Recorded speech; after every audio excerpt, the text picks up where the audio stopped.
நம் ஆண்டவரும் இரட்சகருமாகிய இயேசு கிறிஸ்துவின் இணையற்ற நாமத்திலே மகிழ்ச்சியோடு உங்களை வாழ்த்துகிறேன். ஜி நெட்வொர்க் மிஷன் பிரான்ஸ் இந்த இயக்கத்திலே இருக்கின்ற ஒவ்வொருவரையும் கர்த்தர் ஆசீர்வதிப்பாராக. இந்த நாளிலே நாம் தியானிக்கும்படியாக நமக்கு கொடுக்கப்பட்டிருக்கின்ற தலைப்பு இனிவரும் பலன்மேல் நோக்கம். அதாவது இயேசு கிறிஸ்துவை இந்த உலகத்திற்குரிய ஆசீர்வாதங்களுக்காக மாத்திரம் அவரை நம்பாமல் வழிபடாமல் இதற்கு மேல் இனி வருகின்ற காரியங்களுக்காகவும் நான் ஆண்டவரை விசுவாசிப்பேன் என்ற காரியத்தை புரிந்து கொள்ள வேண்டும் என்ற நோக்கத்தோடு இந்த தலைப்பு நமக்கு கொடுக்கப்பட்டிருக்கிறது என்று நான் நம்புகிறேன். எபிரேயர் 11ஆம் அதிகாரம் 24, 25, 26 வசனங்களிலே இந்த வார்த்தைகளை நாம் பார்க்க முடியும். உங்களுக்காக நான் அதை வாசிக்கிறேன்.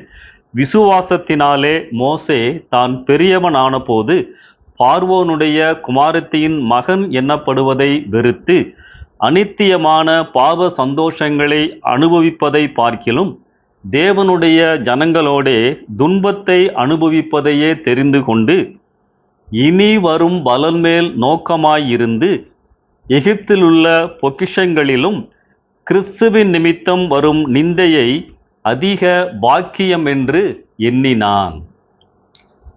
ஒவ்வொரு விசுவாசிக்கும் பாவ சந்தோஷங்களை அனுபவிப்பதா அல்லது தேவனுக்கு அவருடைய வார்த்தைகளுக்கு கீழ்ப்படிந்து நடந்து அதனால் வரும் துன்பங்களை அனுபவிப்பதா என்ற போராட்டம் எப்பொழுதுமே உண்டு.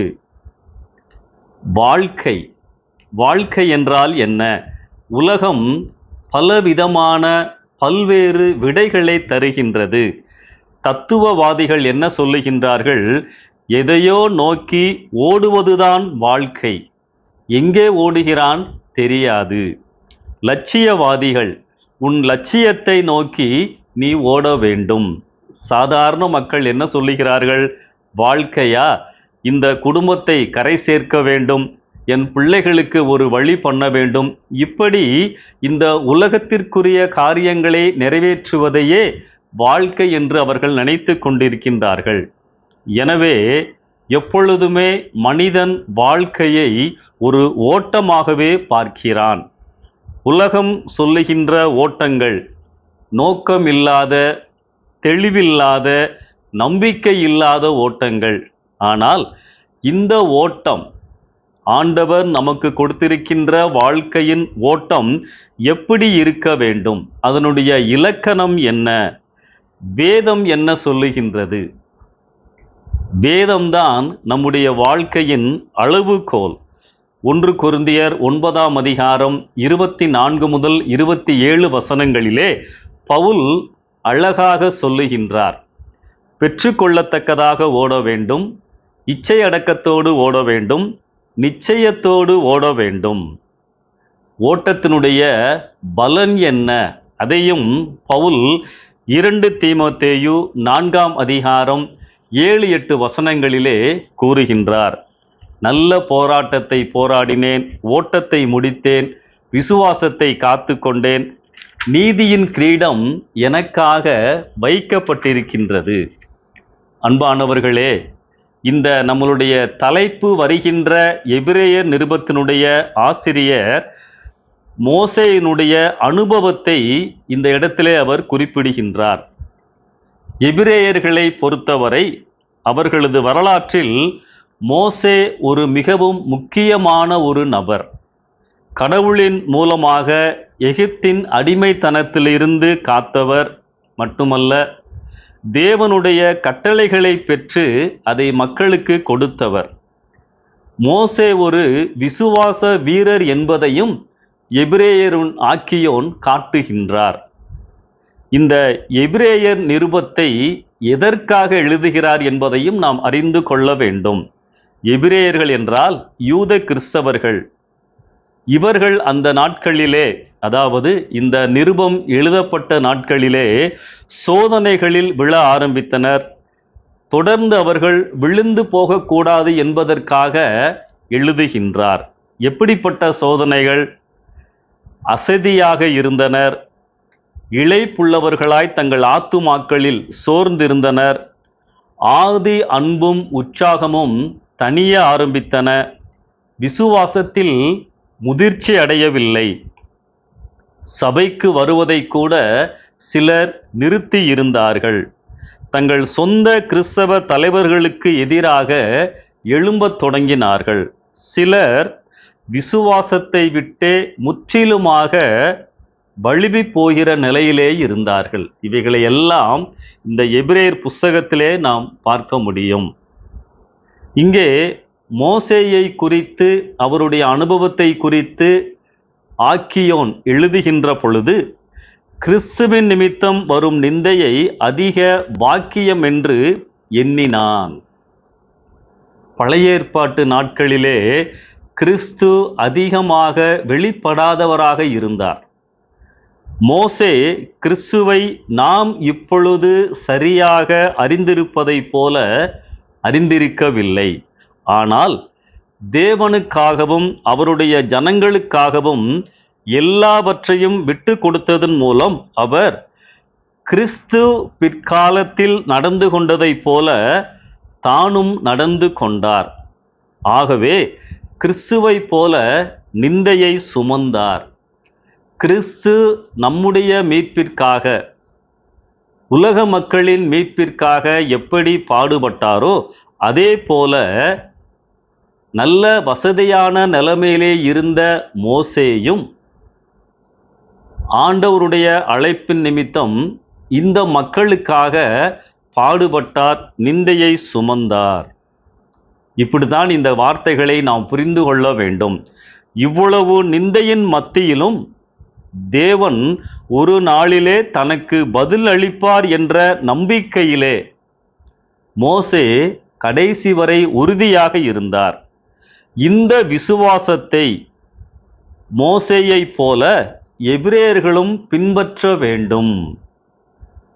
அன்பானவர்களே, கிறிஸ்துவை அறிந்திராத மோசேயே அவர் நிமித்தமாக நிந்தையை சகிக்க ஆயத்தமாய் இருந்தார் என்றால், கிறிஸ்துவை அறிந்து அவருடைய ஆவியை பெற்றிருந்த எபிரேயர்கள் அவருக்காய் பாடுபட வேண்டியது எவ்வளவு அவசியம் என்பதை இந்த வார்த்தைகளிலே ஆசிரியர் காண்பிக்கின்றார். எபிரேயர் 11ஆம் அதிகாரம் என்று பார்த்தாலே விசுவாச வீரர்களின் பட்டியலை நாம் பார்க்கின்றோம். இந்த அதிகாரத்திலே அடிக்கடி வருகின்ற வார்த்தை விசுவாசத்தினாலே, விசுவாசத்தினாலே. அப்ப ஆண்டவரை பின்பற்றுகிறவர்கள் எப்பொழுதும் விசுவாசம் உள்ளவர்களாய் இருக்க வேண்டும் என்பதை வலியுறுத்துவதற்காக இந்த வார்த்தைகள் எழுதப்பட்டிருக்கின்றது. விசுவாசத்தினாலே ஆண்டவரிடத்திலே வருகின்ற பொழுது உலகம் காட்டுகின்ற, உலகம் தருகின்ற ஆசீர்வாதங்களை காட்டிலும் மேலான ஆசீர்வாதங்களை பெற்றுக்கொள்ளுகின்றோம். இந்த வார்த்தைகளிலே மோசேயின் தெரிந்தெடுப்பும் அர்ப்பணிப்பும் காட்டப்படுகின்றது.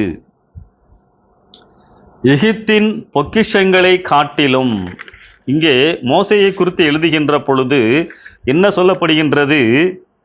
எகிப்திலுள்ள பொக்கிஷங்களிலும் அதையெல்லாம் காட்டிலும் கிறிஸ்துவின் நிமித்தம் ஒரு நிந்தையை அதிக பாக்கியம் என்று எண்ணினான். அதாவது மோசே தான் வாழ்ந்த நாட்களிலே அரண்மனையிலே வாழ்ந்திருந்தார். சரித்திரம் சொல்லுகின்றது, மோசேயின் வசம் 1000 டன் தங்கம் இருந்ததாக சொல்லப்படுகின்றது. இவ்வளவு வசதியான ஆடம்பர வாழ்க்கையை விட்டு ஆண்டவருடைய பிள்ளைகளோடு இருப்பதையே, ஆண்டவரோடு இருப்பதையே, ஆண்டவருக்கு ஊழியம் செய்வதையே தெரிந்து கொண்டார் என்று சொல்லி நாம் அறிந்து கொள்ள வேண்டும். உலகமா தேவனா என்ற கேள்வி வந்தபோது மோசே தேவனையே தெரிந்து கொண்டார். இனி வரும் பலன் மேல் நோக்கமாயிருந்து, இங்கேதான் நாம் தெளிவாக சில காரியங்களை புரிந்து கொள்ள வேண்டும். இனிவரும் பலன் எவைகள்? கடவுளுடைய பிரசன்னம், கடவுளுடைய வழிநடத்துதல், கடவுள் நமக்கு தரப்போகின்ற பரலோக வாழ்க்கை. வசனம் தெளிவாக சொல்லுகின்றது, மோசே இனிவரும் பலன் மேல் நோக்கமாயிருந்து, இப்படிப்பட்ட பலனை அந்த சமயத்திலே அவர் எதிர்பார்த்திருந்தார். பாவ சந்தோஷங்களை அனுபவிப்பதை பார்க்கிலும் தேவனுடைய ஜனங்களோடே துன்பத்தையே அனுபவிப்பதையே. இனிவரும் பலன். ஒருவேளை மோசே அந்த முடிவெடுக்கின்ற நேரத்திலே பல கேள்விகள் வந்திருக்கும். நான் அரண்மனையிலே இருந்தால் இப்படியெல்லாம் நான் வாழ்ந்து விடுவேன், ஆண்டவருடைய வழிகளை தெரிந்தெடுத்தால் இப்படிப்பட்ட கரடு முரடான பாதையிலே நான் செல்ல வேண்டியது இருக்கும். ஒரு கம்ஃபர்ட் ஜோன்ல இருந்து ஒரு டிஃபிகல்ட் ஜோன் அவருக்கு தெரிகின்றது. எதை தெரிந்தெடுத்தார்? ஆண்டவரோடு இருப்பதை, ஆண்டவருக்காக பாடுபடுவதை.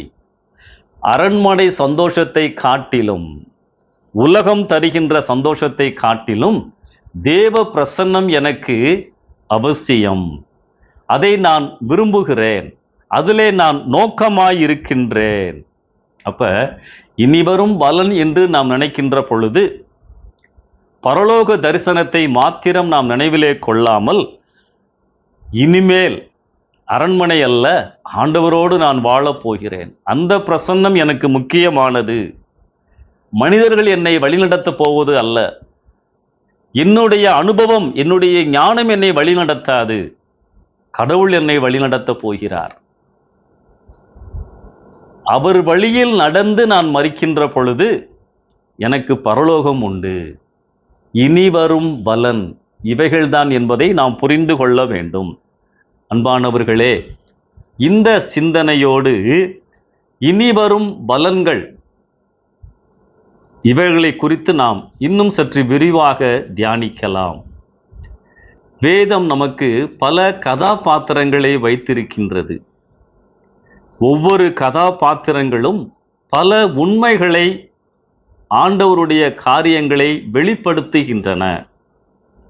எதை நான் தெரிந்தெடுக்க வேண்டும், எதை நான் தெரிந்தெடுக்க கூடாது, எப்படி வாழ வேண்டும், எப்படி வாழக்கூடாது, எதை என் வாழ்க்கையில் முதன்மையாக வைக்க வேண்டும், எவைகளை என் வாழ்க்கையில் கடைசியில் வைக்க வேண்டும், எங்கே செல்ல வேண்டும், எங்கே செல்லக்கூடாது, இப்படி பல உண்மைகளை விளக்கி காட்டுகின்ற கதாபாத்திரங்களை வேதத்திலே நாம் பார்க்கின்றோம். இன்றைக்கு உங்களுக்காக 3 கதாபாத்திரங்களை காண்பிக்க விரும்புகின்றேன். இந்த எபிரேயருக்கு ஆக்கியோன் விசுவாசத்தை முக்கியப்படுத்திதான் இந்த அதிகாரத்தை எழுதியிருக்கின்றார். இனிவரும் பலன் மேல் நோக்கமாய் இருக்க வேண்டும். அப்ப இனிவரும் பலன் கடவுளுடைய பிரசன்னம், கடவுளுடைய வழி நடத்துதல், கடவுள் எனக்கு தரப்போகின்ற பரலோக வாழ்வு. ஸோ இவைகளில் நான் தொடருவதற்கு விசுவாசம் தேவை, நம்பிக்கை தேவை. எப்படிப்பட்ட விசுவாசம் நமக்கு தேவை என்பதை நாம் அறிந்து கொள்ள வேண்டும். 3 கதாபாத்திரங்களை நாம் இன்றைக்கு தியானிக்கலாம். முதலாவது கதாபாத்திரம் யோபு. என் பாடுகள் நிரந்தரம் அல்ல என்ற விசுவாசம் அவருக்கு இருந்தது. யோபு 19ஆம் அதிகாரத்திலே 25, 26 வசனங்களிலே நாம் இப்படியாய் பார்க்கிறோம். என் மீட்பர் உயிரோடு இருக்கிறார் என்றும் அவர் கடைசி நாளில் பூமியின் மேல் நிற்பார் என்றும் நான் அறிந்திருக்கிறேன். இந்த என் தோல் முதலானவை அழுகி போன பின்பு என் மாம்சத்திலிருந்து தேவனை பார்ப்பேன். எந்த சூழ்நிலையிலே இந்த வார்த்தைகளை அவர் சொல்லுகின்றார்? நன்றாய் வசதியாய் வீட்டிலே இருந்து கொண்டு அவர் சொல்லவில்லை. எல்லாம் போய்விட்டது. குடும்பம் இல்லை, மனைவியின் ஒத்துழைப்பு இல்லை, சொத்து இல்லை, சுகம் இல்லை, கேர் ஆஃப் பிளாட்ஃபார்ம். ஆனால் ஆண்டவரே, என் வாழ்க்கையில எல்லாம் மாறி இருந்தாலும் நான் உம்மேல் வைத்திருக்கின்ற அந்த விசுவாசம் மாறவில்லை. என் மீட்பர், என்னுடைய ஆண்டவர், still he is living alive. நான் அவரை பார்ப்பேன். இந்த விசுவாசம் எனக்கு இருக்க வேண்டும். இன்னொரு வசனத்தை பாருங்க, யோபு 23:10, நான் போகும் வழியை அவர் அறிவார், அவர் என்னை சோதித்தபின் நான் பொன்னாக விளங்குவேன். அநேக சமயங்கள்ல ஆண்டவர் சில காரியங்களை நம்முடைய வாழ்க்கையிலே அனுமதிக்கின்ற பொழுது, ஏன், எதற்காக? ஆண்டவருக்கு கண் இல்லையா? ஏன் இப்படி என் வாழ்க்கையில் நேரிடுகிறது? எவ்வளவு கேள்விகள் வருகின்றது. ஆனால் யோபுவை பாருங்கள், நண்பர்கள் எல்லாம் விமர்சிக்கிறார்கள். நீ ஏதோ பாவம் செய்து விட்டாய் என்று சொல்லுகிறார்கள். அந்த நாட்களிலே ஒரு மனிதனுக்கு நிறைய செல்வங்கள் இருந்தால் அது ஆண்டவருடைய ஆசீர்வாதம். ஒரு மனிதனுக்கு நோய் வந்தால் அது ஆண்டவர் கொடுக்கிற தண்டனை என்று நம்பினார்கள். அதனாலதான் நண்பர்கள் சொல்றார்கள், நீ ஏதோ தவறு செய்து விட்டாய். அப்ப ஏற்கனவே யோபு பல காரியங்களை இழந்திருக்கின்றார். இப்பொழுது நண்பர்களின் சொல் அம்புகள், என் மனதை பாதிக்கின்ற வார்த்தைகள். இப்படி இருக்குமோ, நான் ஏதாவது தவறு செய்திருப்பேனோ, இப்படி பலவிதமான சந்தேகங்களின் மத்தியில் யோபுவினுடைய வார்த்தை என்ன? நான் போகும் வழியை அவர் அறிவார். கான்ஃபிடன்ஸ், இந்த விசுவாசம் நமக்கு இருக்க வேண்டும். அவர் என்னை சோதித்தபின், அப்ப ஆண்டவர் அவருடைய வாழ்க்கையிலே அனுமதித்த காரியங்கள் ஏதோ ஒரு நோக்கத்தோடு தான் என்பதை அறிகின்ற அறிவு, விசுவாசம் யோபுவுக்கு இருந்தது. அன்பானவர்களே, இந்த புரிதல் நம்முடைய வாழ்க்கையிலே இருக்க வேண்டும். I will shine as a gold. நான் பொன்னாக விளங்குவேன். எங்க இருந்து சொல்றாரு? உடம்பெல்லாம் அரிப்பு, வியாதி, பார்ப்பதற்கே அருவருப்பான தோற்றம், யாரும் விரும்பாத ஒரு நிலை. ஆனாலும் ஆண்டவரே, என் பாடுகள் நிரந்தரம் அல்ல என்று நான் நம்புகிறேன். இன்னொரு வசனத்தை பாருங்க, யோபு 13:15, அவர் என்னை கொன்று போட்டாலும் அவர் மேல் நம்பிக்கையாயிருப்பேன். அல்லேலூயா. கொன்று போட்டாலும், அப்ப யோபு ஒரு காரியத்தை நமக்கு தெளிவாய் சொல்லுகிறார். நான் இந்த உலகத்திலே ஆண்டவரை நம்புவது, நம்பி இருப்பது, வழிபடுவது இந்த உலகத்திற்குரிய ஆசீர்வாதங்களுக்காக மட்டுமல்ல. இந்த உலகத்திலே எனக்கு என்ன நடந்தாலும் அதை குறித்து நான் கலங்க மாட்டேன். Still I have a hope in my Lord. ஆண்டவர் மேல் நம்பிக்கையாயிருப்பேன். அன்பானவர்களே, இந்த விசுவாசம் நமக்கு தேவை. இனி வரும் பலன் மேல் நோக்கமாயிருந்து, இந்த உலகத்திற்காய் மட்டும் நான் ஆண்டவரை நம்புவேன் என்று சொன்னால் விழுந்து விடுவேன், ஆண்டவருக்கு தூரமாகி விடுவேன், குளிர்ந்து போய் விடுவேன். இங்கே யோபு, ஆண்டவரே, என் பாடுகள் நிரந்தரம் அல்ல என்று நான் உம்மை நம்புகிறேன் ஆண்டவரே. என் வாழ்க்கையில என்ன நடந்தாலும் ஆண்டவரே, நான் உம்மை நம்புவேன். நடந்த ஒரு சம்பவத்தை நான் உங்களுக்கு காண்பிக்க விரும்புகின்றேன். போலிகார்ப் 2ஆம் நூற்றாண்டிலே ஆண்டவருக்காய் மரித்தவர். கிபி 69 முதல் 155 ஆண்டுகள் வரைக்கும் வாழ்ந்தவர். ஸ்மைர்னா பட்டணம், இன்றைக்கு துருக்கியிலே இருக்கின்ற லிஸ்மர் என்ற பட்டணம், அந்த பட்டணத்திலே வாழ்ந்தவர். பாரம்பரியம் சொல்லுகின்றது, இவர் இயேசுவின் அன்பான சீஷனாகிய யோவானின் சீடர் என்று சொல்லுகின்றது. அந்த நாட்களிலே ஸ்மைர்னா திருச்சபையின் தலைவராக, ஒரு ஆவிக்குரிய வழிகாட்டியாக அந்த சபைக்கு இருந்த ஒரு பெரிய ஊழியக்காரராய் இருந்தார். நிறைய எதிர்ப்புகள் அந்த நாட்களிலே இருந்தது. ரோம பேரரசன் மார்க்கூஸ் அவ்ரேலியஸ் இவர் கிறிஸ்தவர்களை துன்புறுத்தி அவர்களை கொன்று கொண்டு வந்தார். யாரெல்லாம் கிறிஸ்துவை விசுவாசிக்கிறார்களோ அவர்களையெல்லாம் சிறைச்சாலையிலே அடைத்து அவர்களை வேதனைப்படுத்தி கொடுமைப்படுத்தி மறுதலிக்க வைப்பார்கள். அப்படி மறுதலிக்காமல் இருந்தால் அவர்களை கொன்று விடுவார்கள். ஒரு நாள் ரோம ஆளுநர் இந்த போலிகார்ப் அவர்களிடம், நீ இயேசு கிறிஸ்துவை மறுதலித்தால் நான் உனக்கு உயிர் பிச்சை கொடுக்கிறேன், இல்லை என்று சொன்னால் உன்னை நான் உயிரோடு எரித்து விடுவேன். அந்த போலிகார்ப் அந்த ஆளுநரை பார்த்து தைரியமாய் சொன்னாராம், 86 வருடமாக நான் சேவித்தவரும் என் ஆண்டவருமாகிய இயேசு எனக்கு எந்த தீமையும் இதுவரைக்கும் செய்யவில்லை, எப்படி நான் மறுதலிப்பேன்? அவரை கட்டி வைத்து தீயிட்டு கொளுத்தினார்கள். அவர் உயிர் போகின்ற வரைக்கும் வேதனையின் மத்தியிலும் இயேசுவை துதித்து கொண்டே பரலோகம் சென்றார். மட்டுமல்ல, இந்த காட்சியை பார்த்து கொண்டிருந்த அநேகர் அன்றைக்கு இயேசு கிறிஸ்துவை சொந்த இரட்சகராக ஏற்றுக்கொண்டார்கள். இனிவரும் பலன் மேல் நோக்கமாயிருந்த போலிகார்ப்.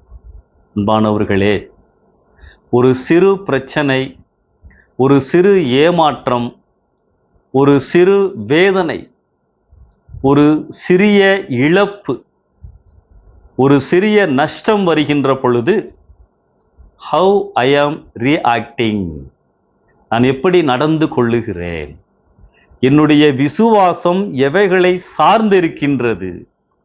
ஆண்டவரே, இந்த உலகத்துல என்னை நீர் எப்பொழுதும் பார்த்து கொண்டுதான் இருக்கிறீர், நான் உம்மோடு இருக்கிறேன், அந்த சந்தோஷம் மிகப்பெரியது, அதற்கு விலை கொடுக்க முடியாது. என் பாடுகள் நிரந்தரம் அல்ல என்ற விசுவாசம் என் வாழ்க்கையிலே எனக்கு இருக்க வேண்டும். யோபுவை குறித்து தியானித்தோம் இல்லையா? அடுத்த ஒரு மனிதனை காண்பிக்கின்றேன். ஒரு சின்ன குழு, நம்மளுக்கு தெரியும், இந்த உலகத்தின் ஆசீர்வாதங்களுக்காக மட்டும் ஆண்டவரை நாங்கள் விசுவாசிக்கவில்லை. Shadrach, Meshach, Abednego. தானியேல் 3ஆம் அதிகாரம் 17-18 நாம் பார்க்கின்றோம். நன்றாய் தெரியும், பெரிய சிலை, அதை வணங்க வேண்டும், வணங்காவிட்டால் அக்கினியிலே போடப்படுவீர்கள். எல்லாரும் பயந்து கொண்டோ ராஜாவினுடைய கட்டளைக்கு கீழ்ப்படுகிறார்கள். இசைக்கருவிகள் இசைக்கப்படுகின்றது. இந்த 3 பேர் மாத்திரம் அப்படியே நிற்கிறாங்க. ராஜாவினிடத்திலே செய்தி போகின்றது, ராஜாவே, உம்முடைய ஆணைய, அதான் போட்டு கொடுக்கறதுக்கு நிறைய பேர் இருப்பாங்க இல்லையா, 3 பேர் மதிக்கலை, தூண்டி விடுறாங்க. ராஜா அவர்களை அழைத்து பேசுகிறார். என்ன ஒரு கம்பீரமான வார்த்தை இல்லையா? தானியேல் 3ஆம் அதிகாரம் 17-18, நாங்கள் ஆராதிக்கிற தேவன் எங்களை தப்புவிக்க வல்லவர். அன்பானவர்களே, ஒவ்வொரு வாரமும் நம்ம ஆண்டவரை ஆராதிக்கிறோம். ஒவ்வொரு காலையிலும் இரவிலும் தனிமையாக குடும்பமாக நாம் ஆண்டவரை ஆராதிக்கிறோம். எத்தனை பேருக்கு இந்த விசுவாசம் உண்டு? இன்றைக்கு நான் யாரிடத்திலே பேசுகிறேனோ, இன்றைக்கு நான் யாரிடத்திலே ஜெபிக்கிறேனோ, இன்றைக்கு நான் யாரை ஆராதிக்கிறேனோ, அவர் வல்லமையுள்ள தெய்வம். உலகம் எனக்கு என்ன செய்தாலும், எனக்கு எதிராக என்ன காரியங்கள் வந்தாலும் அவர் என்னை தப்புவிக்க வல்லவர். இந்த நிச்சயத்தோடு நான் ஆண்டவரை ஆராதிக்கிறேனா, விடுவிப்பார். என்ன ஒரு விசுவாசம் இல்லையா? அதுக்கு அப்புறம் சொல்ற வார்த்தை தாங்க பிரமிக்க செய்கின்றது. ஈவன் இஃப் நாட், விடுவியாமல் போனாலும் நாங்கள் இந்த சிலையை வணங்க மாட்டோம். அப்ப ஷாத்ராக், மேஷாக், ஆபேத்நேகோ வாலிபர்கள் அடிமைகளாக இன்னொரு தேசத்திலே இருந்து இப்பொழுது வாழ்கின்ற தேசத்திற்கு கொண்டு வரப்பட்டவர்கள், ஆதரவு இல்லாதவர்கள், அவருடைய வாழ்க்கையில் எல்லாமே மாறி இருந்தது. ஆனாலும் ஆண்டவர் மேல் அவர்கள் வைத்திருந்த அன்பு, வைராக்கியம், விசுவாசம், நம்பிக்கை மாறவில்லை. அல்லேலூயா. இதை தாங்க அன்னைக்கு ஆண்டவர் நம்மகிட்ட எதிர்பார்க்கிறாரு. எப்பா, எதுக்குப்பா நீ என் கோயிலுக்கு வர்ற, எதுக்குப்பா என்னை ஆராதிக்கிற, ஆசீர்வாதங்களுக்காய் மாத்திரமா? யோசிச்சு பாருங்க. விடுவியாமல் போனாலும் நாங்க அக்கினியில் விழுவதற்கு ஆயத்தம். அதான் அவங்க பதில் இல்லையா? அப்ப இந்த உலகத்தின் ஆசீர்வாதங்களுக்காய் மட்டும் நாங்கள் ஆண்டவரை நம்பவில்லை, விசுவாசிக்கவில்லை. இனி வரும் பலன் மேல் நாங்கள் நோக்கமாயிருக்கிறோம். அன்பானவர்களே, இந்த வார்த்தைகளை, இந்த செய்திகளை கேட்டுக்கொண்டிருக்கின்ற நீங்கள் இனி வரும் பலன் மேல் நோக்கமாயிருக்கிறீர்களா? அல்லது இந்த உலகத்திலே வசதியாய் வாழ்ந்தால் போதும் என்ற நினைவோடு நீங்கள் ஆண்டவரை வழிபடுகிறீர்களா? இந்த 3 வாலிபர்கள் சவால், அக்கினியிலே விழுவதற்கு ஆயத்தம், ஆண்டவருக்காய் பாடு அனுபவிக்க ஆயத்தம். சவால் உள்ள தூக்கி போடுறாங்க. நம்மளுக்கு நல்லா தெரியும் இல்லையா? 4 பேர் அல்லவையா நான் காண்கிறேன், அதுல ஒருத்தர் தேவகுமாரனை போல இருக்கிறாரே, தேவ தூதனை போல இருக்கிறாரே. அக்கினியின் அனுபவங்கள் தேவ பிரசன்னத்தை கொண்டு வரும். அக்கினியின் அனுபவங்கள் விடுதலையை கொண்டு வரும். அக்கினியில் இருக்கும் பொழுதுதான் ஆண்டவருடைய பிரசன்னம் இருந்துச்சு. கையையும் காலையும் கட்டி தூக்கி போட்டாங்க விடுதலையோடு. அன்பானவர்களே, ஆண்டவருக்காக நீங்க வைராக்கியமா நில்லுங்க. உங்கள் கட்டுகளை, உங்களுக்கு விரோதமாய் வருகின்ற சூழ்ச்சிகளை ஆண்டவர் அவிழ்த்து விடுவார், விடுதலை செய்வார். அக்கினியின் அனுபவங்கள் தேவ பிரசன்னத்தை எனக்குள்ளதாய் கொண்டு வரும். I can walk with Lord's presence. ஆண்டவருடைய பிரசன்னத்திலே நான் வாழ முடியும், நடக்க முடியும். இந்த உலகத்தின் ஆசீர்வாதங்களுக்காய் மட்டும் ஆண்டவரை அவர்கள் நம்பவில்லை. நான் 2 மனிதர்களை காண்பித்தேன், யோபு, தானியேல். புதிய ஏற்பாட்டில் ஒரு மனிதனை பார்க்கலாமா? நம்மளுக்கு மிகவும் பிடித்த ஊழியக்காரர் பவுல். இழந்தால் இதைவிட சிறந்ததை பெறுவேன் என்ற விசுவாசம், இனிவரும் பலன் மேல் நோக்கம். ஆண்டவரே, நான் உமக்காய் இழப்பதற்கெல்லாம் ஆயத்த ஆண்டவரே. ஏன் தெரியுமா? நான் இழந்தன்னா இதைவிட சிறந்ததை பெற்றுக்கொள்ளுவேன். என்ன ஒரு விசுவாசம் இல்லையா? பிலிப்பியர் 3ஆம் அதிகாரத்தில் 7-8 வசனங்களை பாருங்கள். எனக்கு லாபமாய் இருந்தவைகளை கிறிஸ்துவுக்காக நஷ்டமென்று எண்ணினேன். என் கர்த்தராகிய கிறிஸ்து இயேசுவின் அறிகிற அறிவின் மேன்மைக்காக எல்லாவற்றையும் நஷ்டமென்று எண்ணிக்கொண்டிருக்கிறேன். எனக்கு லாபமாயிருந்தவைகள்.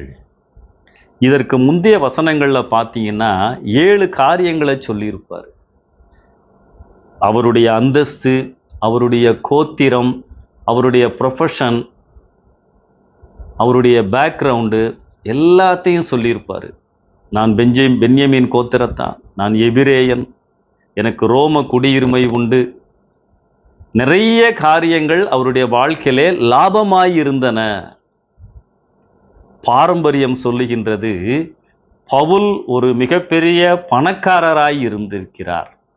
அவருக்கு சொந்தமாக கப்பல்கள் இருந்தன என்று பாரம்பரியம் சொல்லுகின்றது.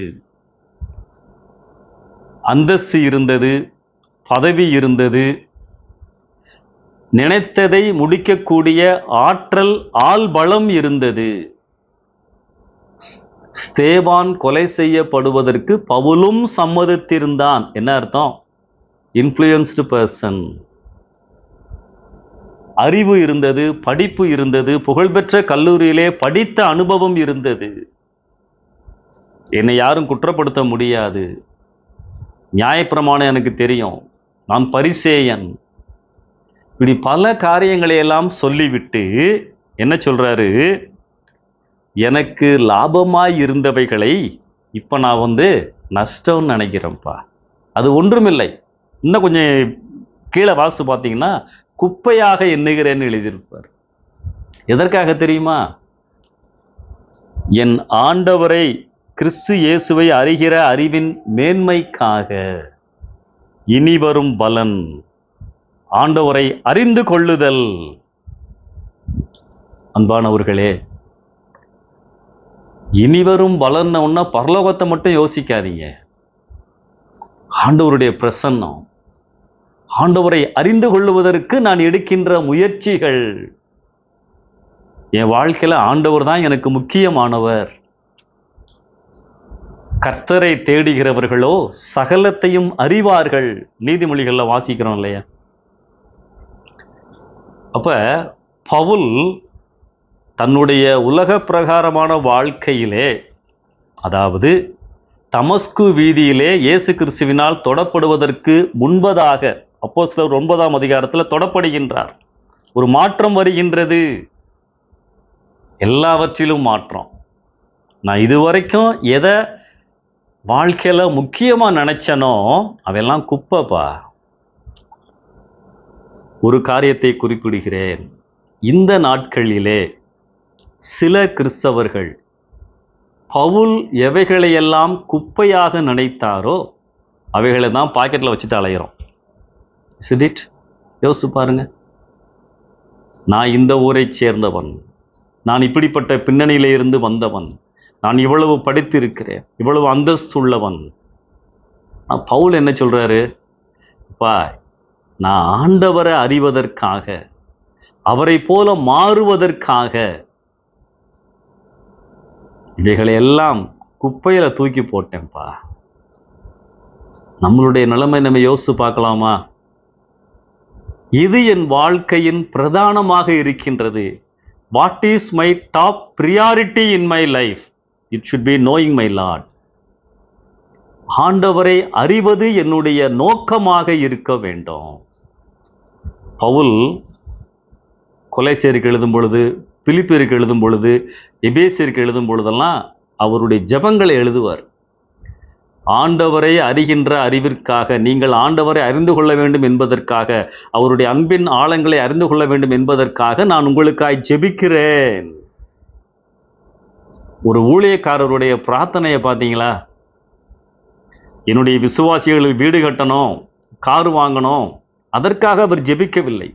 அப்படி ஜெபிப்பது தப்பு என்று நான் சொல்லவில்லை. அதற்கெல்லாம் அவர் முக்கியத்துவம் கொடுக்கவில்லை. அவருடைய முக்கியத்துவம் என்ன? என்னுடைய பிள்ளைகள், என்னுடைய விசுவாசிகள் ஆண்டவரை அறிந்து கொள்ளும் அறிவிலே வளர வேண்டும். அன்பானவர்களே, இனிவரும் பலன். மோசே தேவனுடைய ஜனங்களோடு இருப்பதையே தெரிந்து கொண்டார். மோசே அரண்மனையில் இருந்தார்னா நல்ல ஒரு ஏசி ரூம்ல இருந்திருப்பாரு, நல்லா சாப்பிட்டிருப்பாரு, உலக பிரகாரமாக வாழ்ந்து மரித்து போயிருப்பார். ஆனா மோசேயினுடைய வனாந்திர வாழ்க்கையை பாருங்க. உலகத்துக்கு தான் அது வனாந்திரம். ஆவிக்குரிய பரலோக வாழ்க்கை 40 நாட்கள் 40 நாட்கள் என்று ஆண்டவருடைய பிரசன்னத்திலே அவர் வாழ்ந்திருந்தார். சிநேகிதனே, முகமுகமாய் தரிசிக்கின்ற அனுபவம், ஆண்டவரோடு நெருக்கமாய் இருந்த அனுபவம், ஆண்டவரோடு டீல் பண்ணுகின்ற அனுபவம், ஆண்டவரோடு வாதாடுகின்ற அனுபவம். ஆண்டவரே, அந்த ஜனங்களை அழிக்காதீங்க ஆண்டவரே, என் பேரை கிறுக்கி போடுங்க ஆண்டவரே. அந்த அளவிற்கு இதயத்திலே மாற்றம் பெற்ற அன்புள்ள ஒரு மோசே. என் வீட்டிலே அவன் எங்கும் உண்மையுள்ளவன். இதெல்லாம் அரண்மனையில் கிடைச்சிருக்குமா? இனி வரும் பலன். ஆண்டவரோடு இருந்ததினாலே மோசே பெற்றுக்கொண்ட நன்மைகளை நாம் பார்க்கின்றோம்.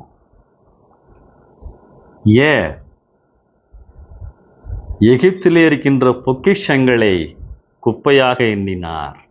இங்கே பவுல், ஆண்டவரே, இந்த உலகத்தில் எனக்கு இருக்கிற எல்லா காரியங்களையும் எரிந்து விடுகிறேன், நீர் எனக்கு அருமையானவர், இனி வரும் பலன். அரண்மனை வாழ்க்கையை காட்டிலும், பவுல் வாழ்ந்த அதிகாரமுள்ள வாழ்க்கையை காட்டிலும் உம்மோடு வாழ்வது பேரின்பம், இனி வரும் பலன். அந்த விதமாக நாம் ஆண்டவர் தந்திருக்கின்ற வாழ்க்கையை நினைக்க வேண்டும். அதான் முக்கியம். 2 கொரிந்தியர் 5:17 ஒரு அடிப்படையான வசனம்.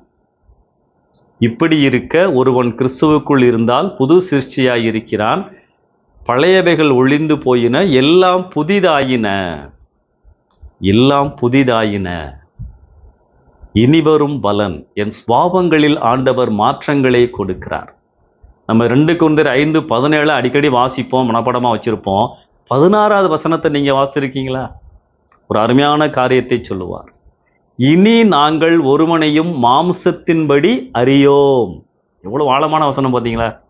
இனினா ஆண்டவரை தெரிந்தெடுத்ததற்கு பிறகு, ஆண்டவர் என் வாழ்க்கையிலே வந்ததற்கு பிறகு நான் ஒரு மனுஷனை பார்த்தனா, மாம்ச சிந்தனைகளோடு, அவன் எந்த ஊரு, அவன் நம்ம ஆளா, அந்த சிந்தையோடு நான் பார்க்க மாட்டேன்.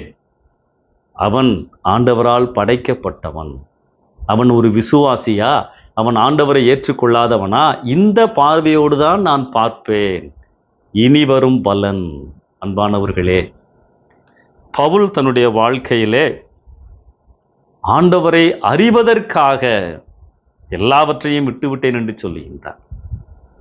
இன்னைக்கு நம்ம வாழ்க்கையில ஆண்டவரை அறிந்து கொள்வதற்காக நான் என்ன பிரயாசப்படுகிறேன்? பொதுவான இந்தியாவை வச்சு பேசுகிறேன். ஆசீர்வாத கூட்டங்கள் என்று சொன்னால் உட்கார இடம் இருக்காது, சேர்லாம் ஃபுல்லப் ஆயிரும்.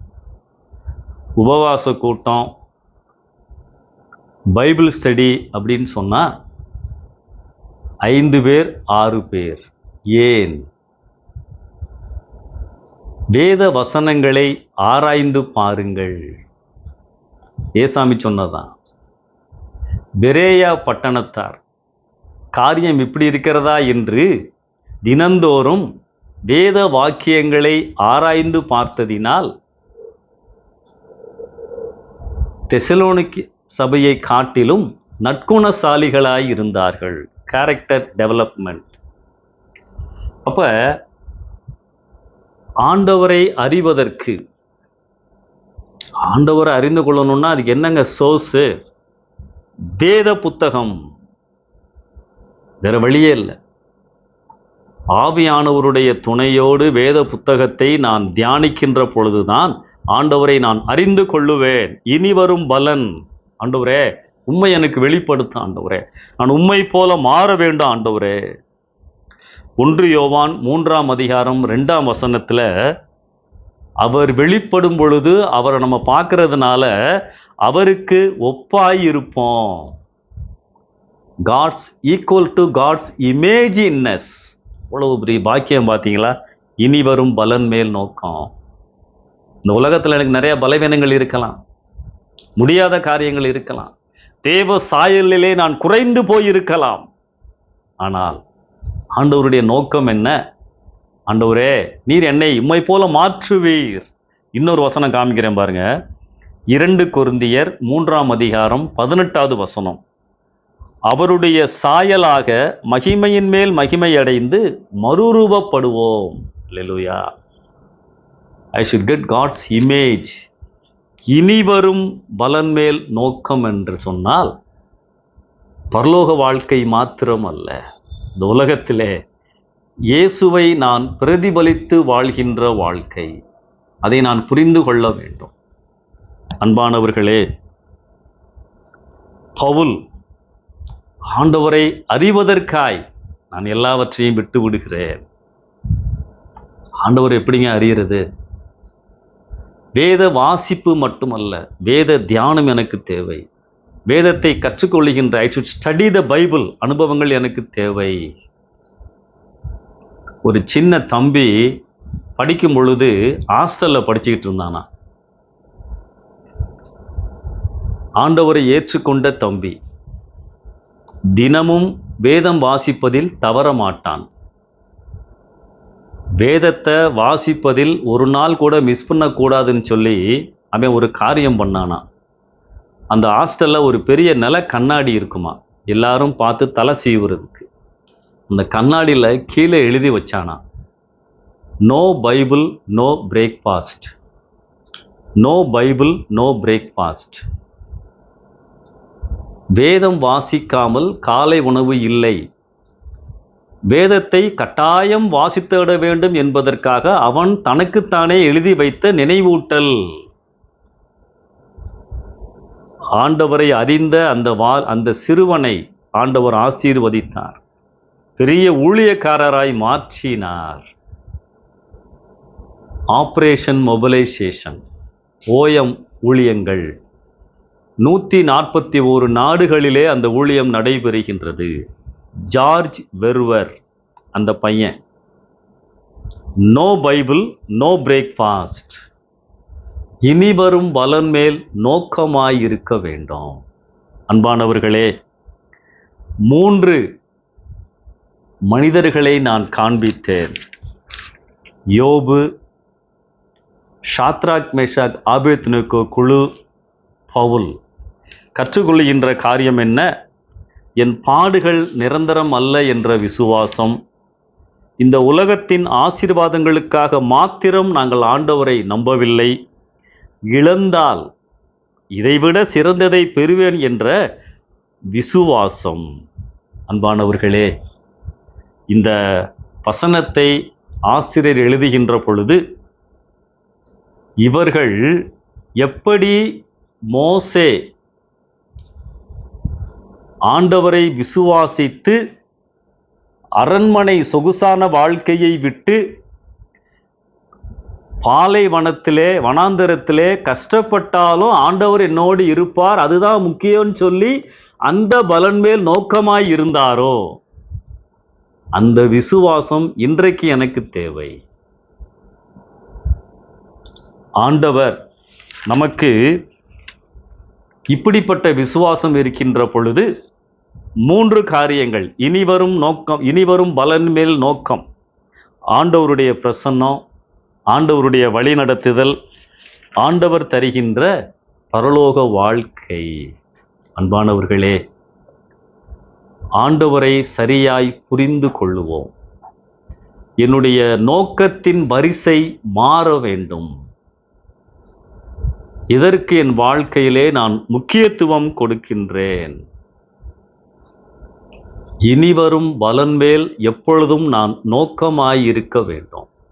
உலகம் பல ஆசைகளை நமக்கு காண்பிக்கும், பல வழிகளை டைவர்ட் ஆவதற்கு, விலகிச் செல்வதற்கு காண்பிக்கும். ஆண்டவரே, உம்முடைய வழியிலே நடப்பதற்கு நான் ஆயத்தம். அது நம்முடைய வாழ்க்கையின் நோக்கமாயிருக்க வேண்டும்.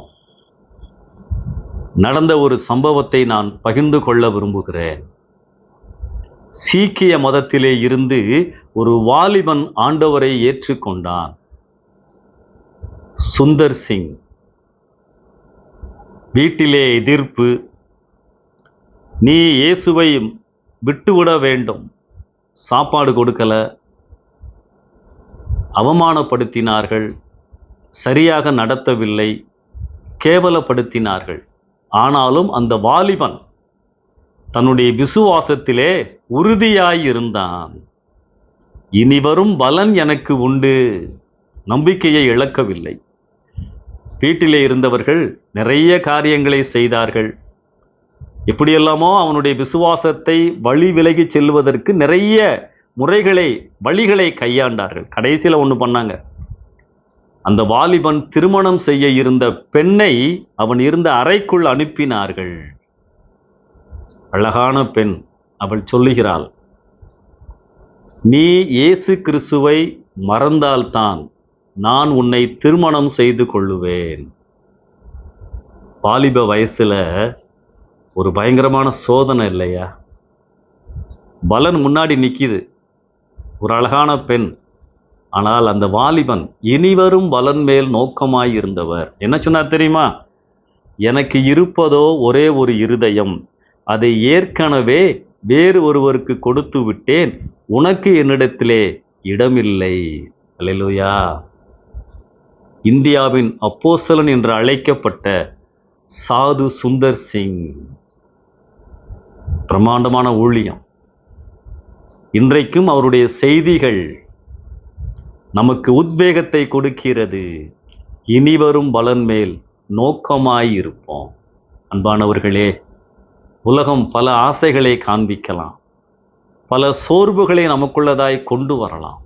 இந்த எபிரேய திருச்சபை, எபிரேயர்கள் சோர்ந்து போயிருந்தார்கள், குளிர்ந்து போயிருந்தார்கள். அவர்களை தூண்டி விடுவதற்காய் ஆவியானவர் எழுதப்பட்ட வார்த்தைகள், இனிவரும் பலன் மேல் நோக்கமாய் இருக்க வேண்டும்.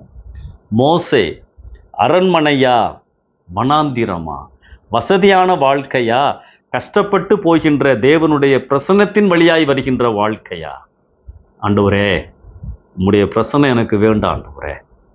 நீர் என்னை வழிகாட்டும் பொழுது அது சரியான வழி. என் மரணத்திற்கு பிறகும் எனக்கு ஒரு வாழ்க்கை உண்டு. இனிவரும் பலன் மேல் நோக்கமாயிருப்போம். அப்படிப்பட்ட கிருபைகளை ஆண்டவர் தருவாராக. கண்களை மூடி நாம் ஜெபிக்கலாம். நேசிக்கிற நல்ல ஆண்டவரே, உயிருள்ள உம்முடைய வார்த்தைகளுக்காக நன்றி செலுத்துகிறோம். இனிவரும் பலன் மேல் நோக்கமாய் இருந்து உமக்காய் வாழ எங்களுக்கு உதவி செய்யும். இப்பொழுதும் இந்த காணொளி வாயிலாக உம்முடைய வார்த்தைகளை கேட்ட ஒவ்வொரு பிள்ளைகளையும் ஆசீர்வதியும், பலப்படுத்தும், தேவைகளை சந்தியும். இந்த செய்தியின் வழியாய் அவர்களோடு பேசும். அவர்களுடைய வாழ்க்கையின் தரிசனங்கள், வாழ்க்கையின் முன்னுரிமை வரிசைகள் மாறுவதாக. தேவைகளை சந்தியும். தெரிந்தெடுப்புகளில் ஆவியானவர் கிரியை செய்யும். தொடர்ந்து உம்முடைய நாமத்தை மகிமைப்படுத்தும். இயேசு கிறிஸ்துவின் மூலமாய் ஜெபிக்கிறோம் ஜீவனுள்ள நல்ல பிதாவே, ஆமென். நன்றி செலுத்துகிறேன். கர்த்தர் உங்களை ஆசீர்வதிப்பாராக. ஆமென்.